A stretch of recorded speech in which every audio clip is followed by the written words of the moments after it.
Nous sommes aujourd'hui avec Monsieur Madissa Kandé. Il est burkinabé vivant en Italie. Il est expert en réfrigération, dans la conservation donc des denrées alimentaires. Il est PDG de l'entreprise New Cold System. Et bien sûr, c'est une entreprise qui intervient dans le domaine du froid. Nous le recevons aujourd'hui pour parler de lui-même, ses expériences, et bien sûr pour parler donc du domaine du froid au Burkina Faso notamment. Bonjour à vous, Monsieur Sakandé. Bonjour, Madame Nikima. Bienvenue à Bonjour le Faso. Merci à tous les téléspectateurs aussi. Bonjour à tous. Alors, Monsieur Sakandé, vous êtes bien sûr un Burkinabé.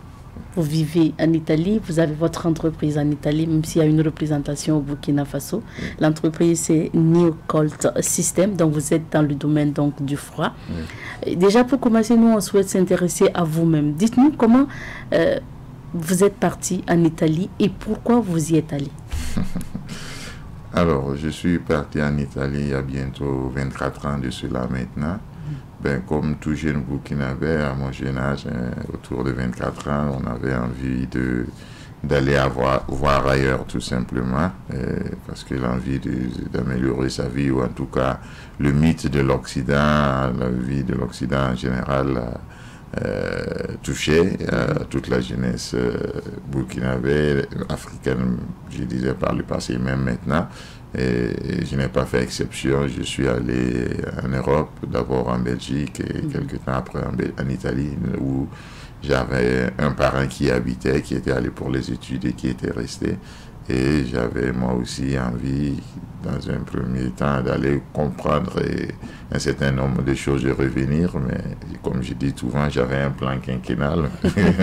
Le plan quinquennal est devenu un plan assez long parce que quand même ça fait déjà presque un quart de siècle que je suis là. Mais ça veut dire que vous y êtes allé pour peut-être juste une visite? Oui, je suis sorti ici au Burkina avec un visa touristique. Okay. J'ai pris la compagnie Sabena, pour ceux qui se rappellent, parce qu'il y avait une compagnie aérienne belge qui s'appelait Sabena. Je suis allé en Belgique parce que le visa était un village Schengen, donc ça me permettait d'aller en Europe, donc à partir de la Belgique. Après, de la Belgique, j'ai pris le train pour aller en Italie, où par la suite le visa c'était un visa de bref séjour, c'est un visa de 3 mois pour les touristes. Après ça s'est expiré, mais je suis resté en Italie.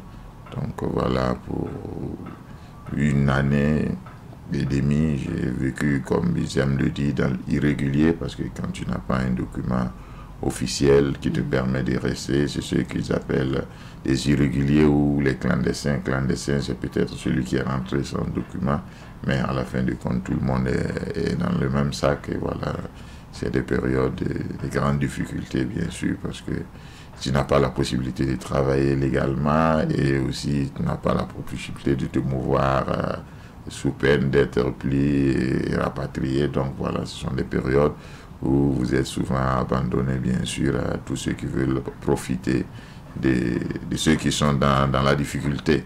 Tant bien qu'on a travaillé une saison dans des champs avec nos compatriotes pour ramasser la tomate, quelque chose qui ne faisait pas partie de mes expériences précédentes. Donc, mais quand tu arrives dans un pays où il y a ces difficultés, c'était les premières opportunités qui s'offraient à nous et on s'était retrouvés avec nos compatriotes qui justement quittaient les campagnes et qui allaient directement en Italie. Donc, c'était assez naturel pour eux de ramasser la tomate.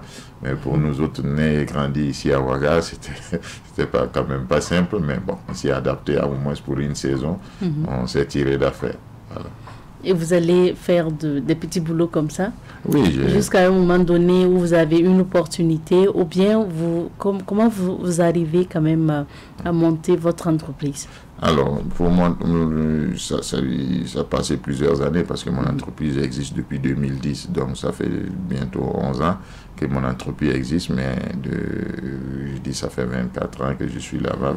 Donc, j'ai fait pas mal d'activités, j'ai travaillé dans le monde de la mode, j'étais le premier homme noir dans la ville là où je suis à Bologne à travailler dans un magasin de la haute mode. J'ai travaillé dans Fendi, que vous connaissez. Fendi, c'est une marque italienne des sacs et autres. Et après ça, j'ai travaillé pour la Caterpillar en Italie. Après, j'ai commencé dans une entreprise du froid justement en 2002. Et dans cette entreprise du froid, après 8-9 ans d'expérience, et pendant une période pendant laquelle j'ai continué à me former, parce que j'ai trouvé dans cette activité du froid une certaine synergie entre ma petite expérience que j'avais ici au Burkina et aussi ma formation dans le domaine de la chimie, physique-chimie, parce que j'ai fait la FAST, la faculté des sciences et techniques, avant de quitter le Burkina. Donc j'ai trouvé en tout cas une certaine coïncidence entre le secteur commercial et l'application surtout de ce que j'ai appris en physique-chimie. Donc ça m'a permis, et bien sûr aussi de la biologie, ça m'a permis bien sûr de continuer dans ce sens et de me perfectionner dans le domaine du froid. Et justement en travaillant de cette entreprise là où j'ai été embauché pour travailler comme magasinier. Et quelques temps après, le propriétaire, bien sûr, mon employeur a vu que j'avais des talents. Donc, de suite du magasinier, je suis devenu commercial. Et ainsi de suite, responsable de vente d'une partie de l'Italie, après les Balkans, donc Slovénie, Croatie, et Serbie, Albanie et autres. Donc c'était des pays que je sillonnais justement pour mes activités. Et après 9 ans d'expérience, j'ai décidé bien sûr d'opter pour moi-même. Donc cette entreprise qui s'appelle le Cold System, parce que c'est une vieille entreprise qui était en faillite si vous voulez. Alors je l'ai racheté cette entreprise avec des amis. Et jusque-là, grâce à Dieu, c'est depuis 2010 que l'entreprise fonctionne. Nous pouvons dire grâce à Dieu, les choses sont en train d'aller. Malheureusement, les Covid sont en train de changer la donne. Mais quand même, le secteur du froid, il est très important. Donc, nous souhaitons en tout cas continuer dans cette lancée, pourquoi pas en Afrique, où on a commencé d'ailleurs avec le Burkina. Donc, vous rachetez cette entreprise en Italie qui fonctionne bien et ensuite vous décidez de revenir au Burkina Faso pour vous intéresser aussi au domaine du froid, pour installer une représentation au niveau du Burkina. Exactement. Et comme vous savez, j'ai pu apprendre l'importance du froid pour le développement d'un pays. Donc, ma présence au Burkina ici n'est pas seulement une présence en tant qu'entrepreneur, comme entreprise aussi, mais c'est surtout une prise de conscience de l'importance du froid pour le développement. Et comme nous sommes dehors, souvent il y a un adage de chez nous qui dit que quand quelqu'un revient d'un voyage, vous ne lui demandez pas ce qu'il a mangé, mais c'est ce qu'il a vu. Parce que ce qu'il a mangé, bon, nous savons tous ce que ça va devenir, mais ce qu'il a vu, ça peut être pertinent pour la vie, pour notre vie, en tout cas quelque chose qui peut nous servir. Et j'ai pu comprendre que le froid, c'est le secret du développement. Et j'ai sillonné parce que dans mes activités, je suis consultant des Nations Unies, je travaille pour l'ONUDI et le PNUE dans le domaine toujours du froid, de la formation et de la certification des techniciens en froid. J'ai un peu sillonné les pays africains. J'ai vu qu'ils ont le même dénominateur commun. À part certains pays qui sont les pays du Maghreb, toute l'Afrique subsaharienne considère le froid comme un luxe. Quand bien même c'est le moteur du développement, c'est le pied manquant du développement d'un pays. Parce que sans le froid, vous ne pouvez pas conserver ce que vous produisez. Et si vous n'arrivez pas à conserver ce que vous produisez, vous n'arrivez pas à avoir l'autosuffisance alimentaire. Si vous n'avez pas l'autosuffisance alimentaire, vous n'allez jamais avoir la liberté. Et vous ne pouvez pas parler de développement quand 80% la moyenne de la population africaine vivent dans les milieux où, disons tout simplement ruraux, et dans ces milieux ruraux, ils peuvent trouver 3 activités: l'agriculture, l'élevage et la pêche.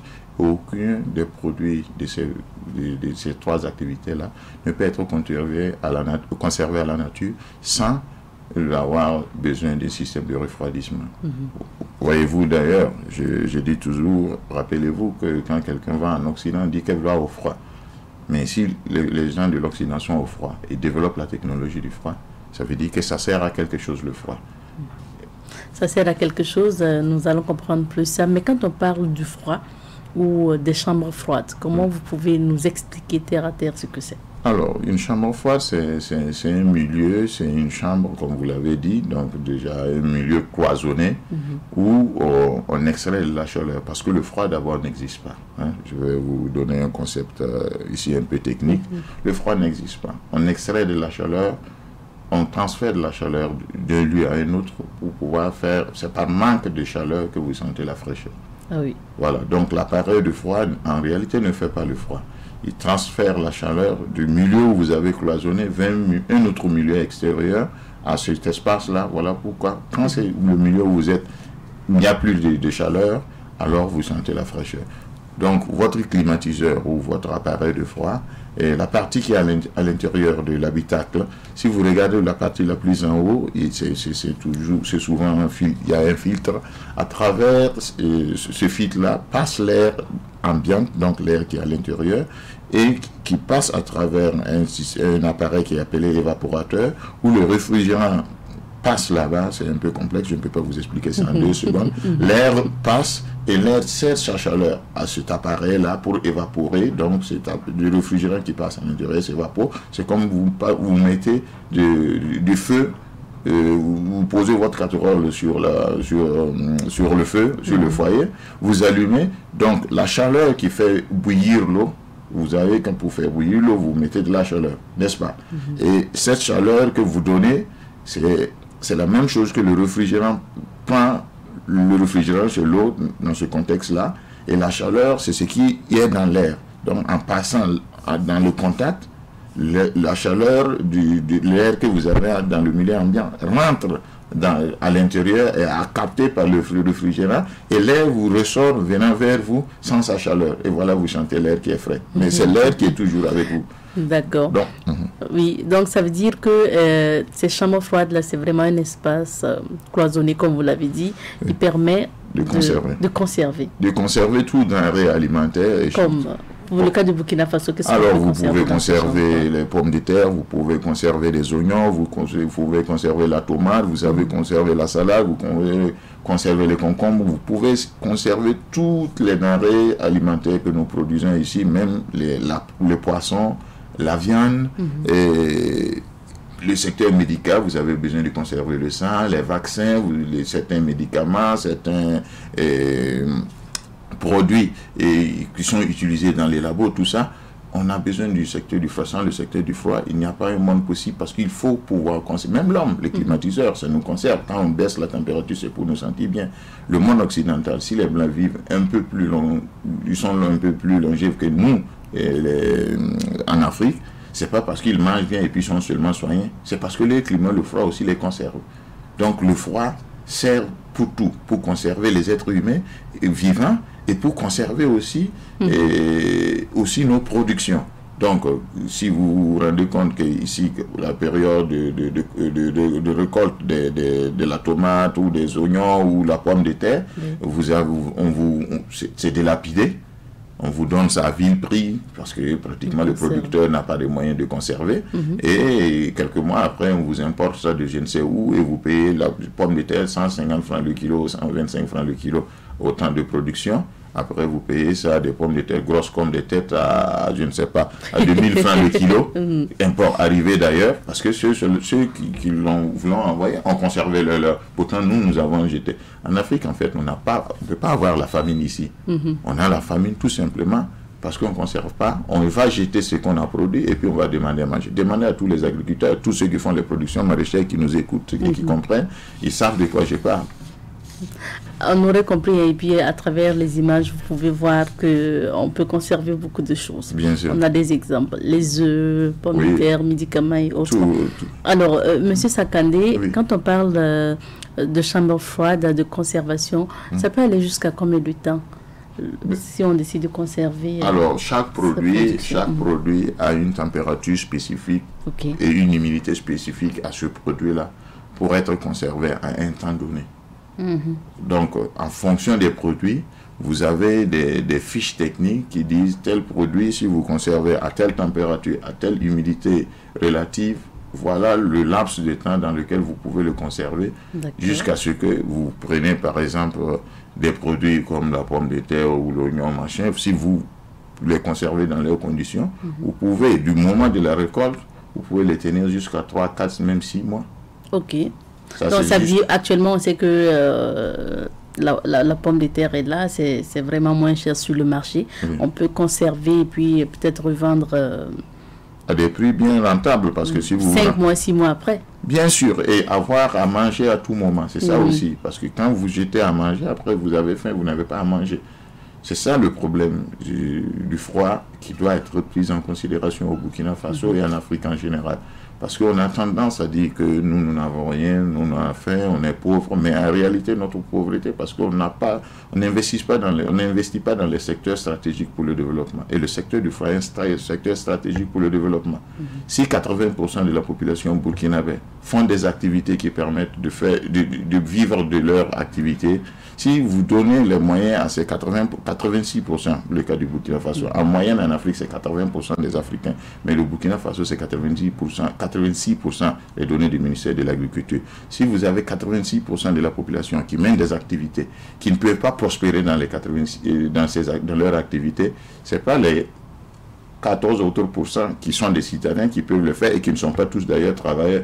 Vous n'allez pas penser aussi que c'est l'exportation des matières premières qui pourront, la vente de charbon fait ne peut pas développer un pays seulement. Il faut aussi que le travail de ces des acteurs du pays, c'est-à-dire la plus grande majorité, je dirais, du pays, puisse avoir un travail qui puisse leur permettre de vivre de leur travail. Et beaucoup de problèmes que nous vivons au Burkina et en Afrique en général, nous pouvons résoudre ces problèmes-là si on prend le secteur du foie sur eux. Parce que quand on a mangé et on est rassasié, vous êtes l'homme le plus pacifique du monde. Vous ne voulez plus mourir, vous ne voulez plus bagarre, vous ne voulez pas... Voilà. Et ça, c'est là-bas le développement, en fait. Il y a un dicton en moré, si vous me le permettez, qui dit, quand quelqu'un fait quelque chose de bizarre, on dit, Yarin Tiki Ele. Développement Yarin Tika. Quand vous avez mangé à votre faim, vous êtes pacifique et vous avez des envies bizarres. Et ce sont ces envies bizarres-là, le développement. Ça vous commence maintenant à faire les choses. Mais nous, on fait peut-être certaines choses à l'envers. On commence à faire des routes qui s'intercalent, des maisons élevées, des grosses voitures. Ce n'est pas ça le symbole du développement. Le symbole du développement, c'est avoir tout le monde qui mange à leur faim. Et après, vous allez voir que tout le reste va se résoudre de soi-même. Aujourd'hui, vous pensez que pour développer un pays comme le Burkina Faso, il faut développer le secteur du froid. Ce sont des avantages que ce secteur offre. Ça, c'est sans aucun doute. Je peux vous l'assurer que si on développe le secteur du froid au Burkina Faso, je vous donne une décennie, vous allez voir une autre Burkina Faso. Tout simplement parce que vous permettez tout un chacun de vivre mieux chez soi. Par exemple, ceux qui sont obligés d'émigrer des campagnes vers bientôt, déjà même ça a commencé. Vous voyez, le Ouagadougou, moi qui suis dehors depuis des années, chaque fois que je viens, Ouagadougou est en train de croître à des mesures. Parce que les jeunes dans les campagnes, après la saison pluvieuse, ils n'ont rien à faire. Et la production maraîchère ne leur apporte rien. Quand ils produisent, ils travaillent à la perte. Donc, ils sont obligés de venir vendre des briquets, des chaussures, des machins en ville. Et tous, on crée des bidonvilles. Et il y a des problèmes d'urbanisation, il y a des problèmes de banditisme. Par contre, s'ils sont dans les provinces, ils peuvent vivre de leur travail. Ou une personne qui va quitter son milieu naturel pour venir s'emmerder dans les grandes villes. Et encore moins quitter, traverser le désert pour aller en Europe pour se suicider dans la mer de Méditerranée. Ça, c'est un des cas. Et aussi, on peut me dire, ouais, mais en Afrique, le froid, on n'a pas le courant. Mais Dieu nous a donné l'énergie photovoltaïque. On a le soleil à gogo ici. Regardez l'Afrique, permettez-moi de sortir un peu du froid pour vous dire que moi, je pense que l'Afrique, c'est le paradis. C'est l'unique continent divisé par l'équateur. Vous regardez tous les autres continents, ils sont placés différemment. Du point le plus haut, de la Tunisie jusqu'en Afrique du Sud, vous avez tout l'écosystème qui existe. Vous avez le soleil ici. Il n'y a pas de multinationale qui va signer un accord avec le bon Dieu pour nous prendre le soleil. Donc, avec le soleil, on peut faire des chambres froides photovoltaïques. D'ailleurs, les chambres froides que le Nicole System propose ici au Burkina peuvent fonctionner avec l'énergie photovoltaïque, peuvent fonctionner avec un groupe électrogène, peuvent fonctionner avec l'énergie conventionnelle, la Sonabel. Pourquoi j'ai fait ça? C'est ma conception, parce que je sais qu'on a le problème de l'énergie conventionnelle. Oui. J'ai fait quelque chose, et je vous dis, venez à la Nicole System, vous allez voir les premières chambres froides jamais réalisées pour l'Afrique.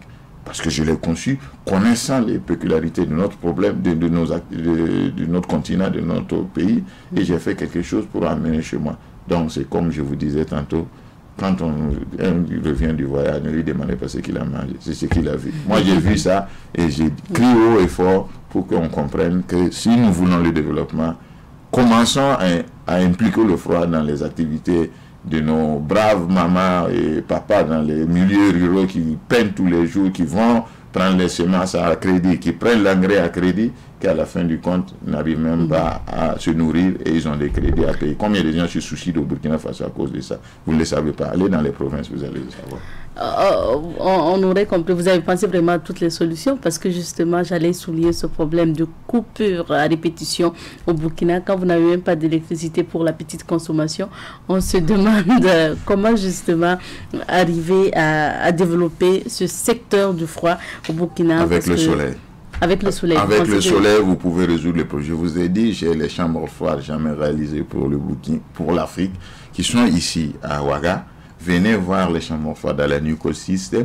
Venez voir ce que j'ai conçu pour le Burkina et pour toute l'Afrique. Parce qu'avec ces chambres froides, que vous pouvez l'utiliser avec l'énergie photovoltaïque, vous n'aurez plus de problème de conservation. Et si vous n'avez pas de problème de conservation, vous n'avez plus de mévente, vous avez des produits de bonne qualité que vous allez manger à bonne santé. Regardez, je prends le cas le poisson, bon, ça pue beaucoup, donc tout de suite on jette. Mais quand c'est la viande, le matin, vous allez au marché, vous allez trouver la viande, le gigot peut-être, vous dites 10 000 ou 15 000 francs. Mais le soir, vers 19 h, vous trouvez ça au feu rouge, vous vendez ça à 3 000 ou 4 000 francs. Parce que tout simplement, ça commence la putréfaction. Et la bonne dame va payer ça le matin, voilà, va faire ça haché, il va mettre un peu des épices, comme ça on sent plus d'odeur, on fait des sandwichs, on va vendre à les bureaux, à l'école, tout ça. Le directeur mange, il a mal au ventre, le directeur n'est pas venu, ou l'enfant, aujourd'hui, malheureusement, il a des maux de ventre, il ne va pas à l'école. C'est une question même de santé publique. Donc, les marchés, les structures, comme le marché, doivent avoir minimum 3 chambres froides. Une chambre froide pour la conservation des fruits et légumes, une chambre froide pour la conservation du poisson et une chambre froide pour la conservation de la viande. Ça y va, une question de santé publique, de rentabiliser aussi les activités du secteur commercial et avoir à manger tous les jours et être libre, parce que la main qui donne, c'est elle qui dirige. Si vous demandez à manger, ne parlez pas de liberté. Est-ce que développer aussi le secteur du froid, ce n'est pas... les chambres froides ne sont pas faites pour les personnes qui sont dans le luxe. Est-ce que c'est facile de s'offrir une chambre froide? Est-ce que c'est pas cher? Justement, vous pouvez... Parce que c'est plus pour les producteurs. Hein, oui, même le froid est utilisé partout, même jusqu'à la maison. Vous avez votre petit frigo si vous pouvez vous le permettre. En fait, on pense que le froid c'est un luxe dans ce contexte. Il y a 4 ans de cela, j'ai fait une étude pour le pneu. Comme je vous disais, je travaille comme expert international pour le pneu et l'ONUDI, donc de temps en temps. Et je suis sous contrat pour faire des activités dans d'autres pays. Alors, j'ai fait une étude à 4 ans de cela et j'ai pu comprendre que dans l'Afrique francophone et lusophone, à part les pays du Maghreb, le froid étant considéré comme un luxe est taxé à hauteur de 40 à 65%. Alors, vous avez tous connu Usain Bolt quand il courait, il est champion du monde de course. Figurez-vous qu'il se prenne la jambe, une de ses jambes, il plie, il tient, et puis il dit qu'il va courir. Il ne va même pas marcher, figurez-vous qu'il va courir. C'est-à-dire, si nous continuons à penser que le froid c'est un luxe, parce que c'est une considération, parce qu'on ne connaît pas le froid, donc on pense automatiquement, parce que le froid c'est les climatiseurs, c'est le frigo, c'est le congélateur, et le processus d'acquisition de ces appareils-là, et font voir que vraiment il faut avoir une certaine aisance ou avoir un certain revenu pour pouvoir les payer. Automatiquement on classe tout le froid comme étant un luxe. Non, le froid est divisé en 3 familles. Il y a le froid domestique, il y a le froid commercial et le froid industriel. Le froid domestique, ce sont les appareils dont je vous ai cité, c'est-à-dire le frigo, le congélateur, le climatiseur. Ces appareils-là, peut-être, vous pouvez penser que c'est un luxe. Quand même, le climatiseur, j'en doute encore que c'est un luxe. Vous savez, quand il fait chaud, et malheureusement, c'est ce qui arrive dans nos pays ici, quand il fait très chaud, l'être humain évapore. L'être humain, c'est de l'eau, hein, c'est 98% de l'eau et 2% d'autres choses. Donc, les personnes âgées, quand il fait chaud, le fait d'être exposé à la chaleur, ils sont fatigués, ils ne veulent plus se lever, aller aux toilettes chaque fois, ils boivent pas l'eau, donc ils s'évaporent, l'eau finit de leur corps jusqu'à ce qu'ils commencent à avoir des problèmes cardiovasculaires. Si vous remarquez, quand il commence à faire chaud, il y a beaucoup de décès de personnes âgées, ou en tout cas des malaises qu'on les amène à l'hôpital. Tout simplement parce qu'ils ne sont pas au frais. Si on vous les mettait sous un climatiseur, d'ailleurs, vous voyez la différence entre ceux qui vivent sous un climatiseur et ceux qui sont sous le soleil, vous voyez, même par leur peau, leurs aspects sont différents. Donc, c'est pour vous dire, le froid n'est pas un luxe. Mais si déjà les décideurs le considèrent comme un luxe, ils font des barèmes. C'est pas au Burkina, hein, je vous ai dit que c'est beaucoup de pays africains. Vous allez voir dans le système de la CEDEAO, ou je ne sais pas, l'UEMOA ou les espaces en tout cas économiques, c'est considéré dans les barèmes comme étant un luxe. Et tout simplement, ne permet pas de développer le froid. Donc, c'est des choses à revoir. Mais est-ce que s'offrir une chambre froide, ce n'est pas cher? S'offrir une chambre froide, si elle est conçue à l'Occident, avec la main-d'œuvre qui coûte cher à l'Occident, avec un certain matériel qu'on trouve seulement en Occident, coûte cher. Mais si vous voulez développer le froid, en le développant ici, le vulgarisant, ça devient moins cher. On peut produire ici. Moi, je produis mes chambres froides, je les réalise dans mon usine en Italie et je les amène ici, payant les taxes dont je vous ai dit. Mais si je produit ici au Burkina Faso, si je fais ces chambres froides ici au Burkina Faso, en utilisant certains matériaux locaux, parce qu'on a des matériaux qui peuvent isoler, parce que le froid, la maison d'abord, il faut que la chambre, comme on le dit, il faut que ça soit constitué de quelque chose qui isole, qui évite que la chaleur puisse de l'extérieur venir dedans, puisqu'on est en train d'extraire la chaleur de dedans pour que ça se refroidisse. Mais si le cloisonnement, il faut que ça soit quelque chose qui empêche la chaleur de dehors de rentrer. Donc il faut que ça soit isolé thermiquement. L'appareil, c'est vrai qu'on n'a pas encore la technologie ici, on n'a pas encore les usines qui produisent les différents composants, mais si on a déjà une structuration, même au niveau, dirais, une politique dans ce sens-là, ça va devenir moins cher. Ça va devenir moins cher. D'accord. On peut produire ici, on va donner de l'emploi à la jeunesse. Moi, je vous dis, le froid contribue dans beaucoup de choses, dans le domaine de la santé, dans le domaine de l'éducation, dans le domaine de l'agriculture, dans le domaine de la jeunesse, dans le domaine de l'énergie, dans le domaine de l'environnement, de la femme. Il y a plus de... J'ai fait un document, c'est plus de 13 ministères au Burkina qui ont besoin que le froid fonctionne. Si le froid fonctionne, tous les problèmes qui sont liés à ces ministères n'existeront plus. Merci à vous. Notre temps est terminé pour cet entretien. Nous espérons que votre message est passé et que justement les dirigeants vont développer plus donc le secteur du froid pour plusieurs avantages, nous permettre de bien manger et nous permettre aussi donc de mieux conserver les produits et ne pas racheter ce que nous produisons ici un peu plus tard et cher. Merci d'être passé et puis on va vous souhaiter bon retour en Italie. Merci beaucoup. Bon séjour au Burkina en attendant. Voilà, merci beaucoup. Madame. Merci. Nous étions avec Madissa Kandé, il est burkinabé vivant en Italie. Il faut rappeler qu'il est expert en réfrigération pour la conservation des denrées alimentaires. Il est PDG du New Cold System, qui est une entreprise basée en Italie, mais qui a une représentation bien sûr au Burkina Faso, une entreprise évoluant dans le domaine du froid. Merci, c'est terminé pour notre entretien de ce jour.